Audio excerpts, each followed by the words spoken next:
सभी को नमस्कार। मैं आपका वैभव इंदौरा। आज हम अपना विषय स्टार्ट करेंगे जो है राजनीतिक विज्ञान।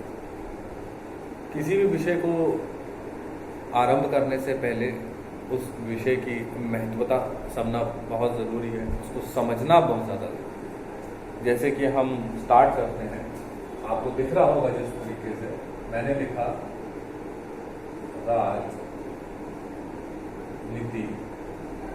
विज्ञान। राजनीतिक विज्ञान इंग्लिश में हम इसे लिखेंगे कुछ इस प्रकार, पॉलिटिकल साइंस। किसी भी विषय को आरंभ करने से पहले, शुरू करने से पहले उस विषय के बारे में जानकारी आपको होनी चाहिए, तभी आप उस विषय पर अपनी पकड़ बना पाएंगे। और कंपटीशंस के अंदर आपकी अप्रोच बहुत स्ट्रांग होनी चाहिए। अगर आपकी अप्रोच स्ट्रांग नहीं है तो आप उनके क्वेश्चनों में फंस जाएंगे और आप उनके क्वेश्चनों को सॉल्व नहीं कर पाएंगे।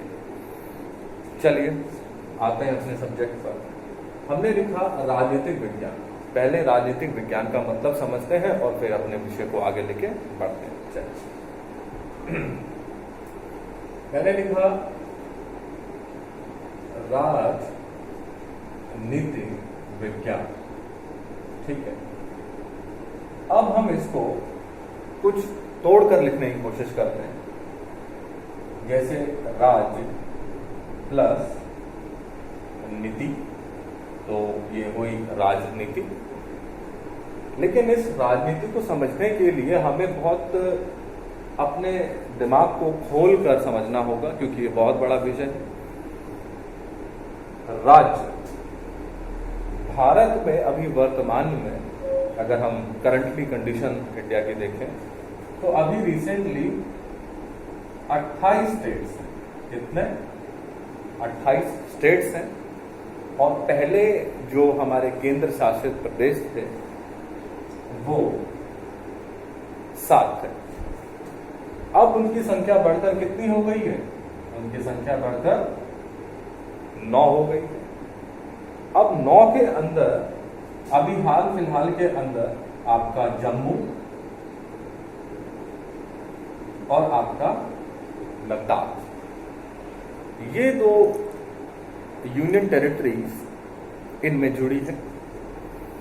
यानी कि अगर देखा जाए इसका मतलब समझ में कुछ इस प्रकार से आता है कि 28 राज्यों की अपनी अपनी नीति, दैट इज राजनीति।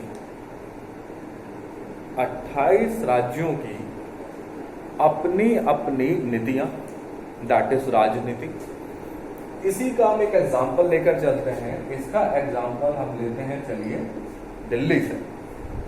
दिल्ली से एग्जाम्पल अगर हम लेके चलते हैं तो दिल्ली के अंदर अरविंद केजरीवाल जी ने क्या किया, और इवन को एप्लीकेबल किया। वो उनकी अपनी पॉलिसी हुई और वो उनका अपना डिसीजन था, जो दिल्ली के लिए ही नहीं बल्कि पूरे विश्व के लिए एक बहुत अच्छा निर्णय दिल्ली सरकार द्वारा लिया गया, क्योंकि वो पॉलिसी किसकी थी? दिल्ली गवर्नमेंट की पॉलिसी। तो इस विषय के माध्यम से ही मैं आपको ये बताने की कोशिश कर रहा हूं कि राजनीति विज्ञान की ज्यादा डेफिनेशन दिमाग में रखने से कुछ नहीं होने वाला। आप उसका एक हल्का सा कॉन्सेप्ट समझो और आप ब्रॉड विजन पर उसको खुद ही उठाकर ले जा सकते हैं। तो दिल्ली की अपनी पॉलिसी, दैट इज राज्य की नीति, दैट इज राजनीति। अब देखिए, अब राजनीति की अगर हम बात करें तो विज्ञान शब्द यहां पर थोड़ा हमें परेशान कर रहा है कि ये विज्ञान यहां पर क्या कर रहा है, यहां पर इसकी क्या अप्रोच हो सकती है। तो चलिए इसको भी जान लेते हैं। जैसे कि हम दूसरे विषयों की बात करें, जैसे चलिए केमिस्ट्री हुआ, आपका फिजिक्स हुआ, कोई भी विषय हुआ, उन विषयों के लिए हर जगह पर उनकी एक प्रयोगशाला होती है। अब हमारे विषय के लिए क्या प्रयोगशाला लाएं, तो ये भी समझने वाला विषय है। हमारे जैसे केमिस्ट्री के लिए लैब हुई, फिजिक्स में प्रैक्टिकल होते हैं, तो ये विज्ञान वर्ड यहाँ पर इसलिए डाला गया है कि इस तरीके से इसकी जो लैब है वो क्या है, वो है समाज। समाज में ही समस्या आती हैं, उन समस्याओं को देखकर कानून बनाए जाते हैं और विभिन्न विभिन्न प्रकार के प्रयोग होते हैं हमारी संसद में। प्रयोग ऐसा प्रयोग नहीं कि कुछ डाला ऐसे करके कुछ निकाला, ऐसा नहीं है। बहुत सारी समस्याएं उत्पन्न होती हैं समाज में, और समाज का अवलोकन कर कर किसी भी विषय में उसका आउटपुट लेना या कुछ निर्णय लाना, कुछ योजना बनाना, वो हमेशा प्रयोगशाला में से तैयार होता। और हमारी यहाँ पर प्रयोगशाला क्या है, समाज है। तो समाज में से समस्या आएगी, उसके ऊपर हमारे मंत्रीगण बैठेंगे और हमारी संसदीय व्यवस्था में कानून बनाए जाएंगे। तो यहाँ तक आपको मैं आशा करता हूँ कि ये सब समझ में आ गया होगा। अब हम आगे बढ़ते हैं अपने विषय को लेकर। अब देखिए, चलिए एक बात और सुनिए। अब हमने इतनी बड़ी बात, हमने इतनी सारी बात सीखी, इसका विजन समझते हैं। देखिए, सिंपल सी बात ये है कि अगर हम कुछ इस प्रकार से देखें तो 1 मिनट में समझ में आ जाएगा। 28 राज्य हुए और ये इनका 28 राज्यों का संघ, that is union of India. लो जी, यहीं से एक बात तैयार हो गई कि भारत एक राज्यों का संघ है और प्रत्येक राज्य की अपनी अपनी पॉलिसी है। यानी कि ये 28 राज्य और 9 केंद्र शासित प्रदेश मिलकर एक कंट्री बनाते हैं जिसका नाम क्या है, इंडिया। बिल्कुल ठीक। चलिए, यहां तक आपको आशा करते हैं समझ में आया होगा। अब हम आगे बढ़ते हैं।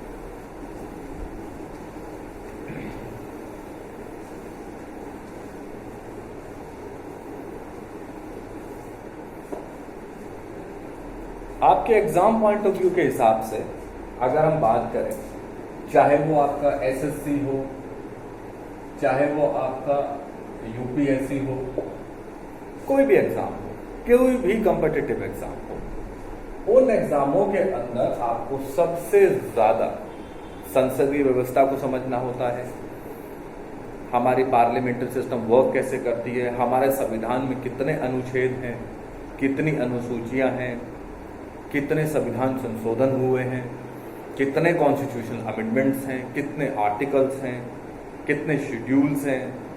ठीक है, तो इन एग्जाम्स में आप इन पर ज्यादा फोकस, यानी कि आप कॉन्स्टिट्यूशन पे ज्यादा फोकस करेंगे, तब आपको नंबर मिलेंगे। और हमारा विषय इतना है कि हमें नंबर अर्जित करने हैं और ज्ञान तो हमें चाहिए ही है, वो तो जरूरी होगा, उसके बगैर तो एग्जाम कंप्लीट नहीं हो सकता भाई। तो चलिए आते हैं हम लोग। इसको स्टार्ट करने से पहले, उसको आगे बढ़ाने से पहले हम लोग एक चीज डिस्कस करते हैं यहां पर पहले। चलिए आइए,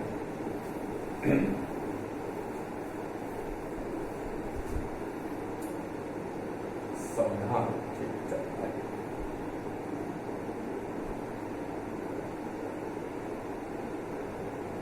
संविधान, संविधान कॉन्स्टिट्यूशन, इंग्लिश में कॉन्स्टिट्यूशन। अब संविधान एकदम से तो आ नहीं गया भाई, किसी ने आपको किताब दे दी, लो जी पढ़ लो, ऐसा तो नहीं।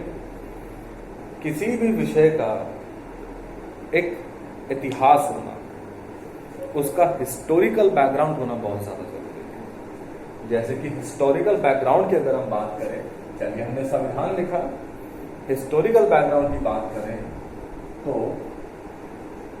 भाई किसी भी विषय का या कोई भी चीज को तैयार होने में उसका एक इतिहास होता है। तो इसका हिस्टोरिकल एस्पेक्ट अगर हम देखें तो ये 3 चरणों के अंदर इतिहास हमारा 3 चरणों में बटा हुआ है। अब ये नहीं सोचें कि मैं पॉलिटिकल पढ़ाते पढ़ाते आपको कहाँ इतिहास में ले गया। देखें, संविधान का भी कोई इतिहास है और हमारा जो इतिहास है वो 3 भागों में बटा हुआ है। सबसे पहला आपका